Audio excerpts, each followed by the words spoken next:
Budget सत्र के पहले सेशन का आज आखिरी दिन। वित्त मंत्री का बजट पर चर्चा का जवाब। कहा, गरीब जनता हमारी क्रोनी, महामारी की चुनौती भी नहीं रोक सकी रिफॉर्म्स की रफ्तार। अन्नदाताओं का आंदोलन जारी। आंदोलन तेज करने की अन्नदाता बना रहे रणनीति। गर्मी के लिए अभी से ही तैयारियों में जुटे किसान। गाजीपुर बॉर्डर में टेंट में पंखे का इंतजाम कर रहे हैं किसान। कृषि कानूनों के खिलाफ प्रदर्शन जारी। राजस्थान में राहुल गांधी की ट्रैक्टर रैली। किसानों के समर्थन में बोले राहुल। कहा, संघर्ष में किसानों के साथ खड़ा हूं। दिल्ली हिंसा के मुख्य आरोपी दीप सिद्धू से पूछताछ जारी। क्राइम ब्रांच की टीम कर रही है पूछताछ। दीप सिद्धू को लाल किला लेकर जाएगी दिल्ली पुलिस। रिक्रिएट किया जाएगा क्राइम सीन। शिवसेना ने की केंद्र से महाराष्ट्र के राज्यपाल को वापस बुलाने की अपील। सीएम ने राज्यपाल भगत सिंह कोश्यारी पर बीजेपी के ढर्रे पर चलने का लगाया आरोप। कहा, संविधान बरकरार रखने के लिए सरकार उन्हें वापस बुला ले। पूर्वी लद्दाख का दौरा करेगी रक्षा मामलों की संसदीय समिति। राहुल गांधी और शरद पवार भी इस टीम में शामिल। जमीनी हालात का जायजा लेंगी टीम। 5 साल में पहली बार बिना किसी नियुक्ति के रिटायर हो सकते हैं जस्टिस बोबड़े। सुप्रीम कोर्ट में 4 जजों की कमी। अगले महीने होना है 2 जजों का रिटायरमेंट। शाहीन बाग मामले में एससी ने दाखिल की पुनर्विचार याचिका। कहा, धरना कहीं भी कभी भी नहीं किया जा सकता। धरना प्रदर्शन लोकतंत्र का हिस्सा है, लेकिन उसकी एक सीमा है। भारत में आज से मिलेगी वैक्सीन की दूसरी खुराक। 77.66 लाख ने टीके की पहली डोज ली। कोरोना वायरस के खिलाफ जंग में पूरी दुनिया में सबसे अधिक एक्टिव होकर लड़ रहा है भारत। बिहार बंगाल के बीच 14 फरवरी से चलेंगी ये स्पेशल ट्रेनें। दरभंगा कोलकाता और दरभंगा हावड़ा के बीच स्पेशल ट्रेन। 14 जनवरी से अगले आदेश तक होगा ट्रेनों का संचालन।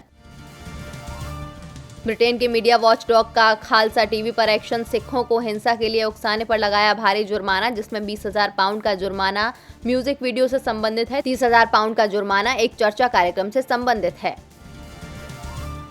खाद्य सुरक्षा मजबूत करने की दृष्टि से भारत ने सीरिया को 2,000 टन चावल भेंट किया। 1,000 टन की पहली खेप गुरुवार को सीरिया पहुंची। बाकी 1,000 टन चावल भी 18 फरवरी तक सीरिया पहुंच जाने की उम्मीद। 22 फरवरी से कनाडा जाने वाले हवाई यात्रियों को किया जाएगा क्वारंटीन। कनाडा सरकार ने यह फैसला कोरोना वायरस के नए वेरिएंट से फैलने वाले संक्रमण को देखते हुए लिया। अमेरिकी मीडिया का दावा। चीन ने डब्ल्यूएचओ को कोरोना के शुरुआती मामलों से जुड़ा डाटा देने से किया इनकार। डब्ल्यूएचओ के जांच दल और चीन के अधिकारियों के बीच डाटा को लेकर गर्मागर्म बहस भी हुई। यूएनएचआरसी ने हिरासत में लिए गए म्यांमार के राजनीतिक अधिकारियों को मुक्त करने को प्रस्ताव किया पारित। साथ ही देश में मनमाने ढंग से हिरासत में लिए गए सभी व्यक्तियों की तत्काल और बिना शर्त रिहाई और आपातकाल की स्थिति को दूर करने का आह्वान किया।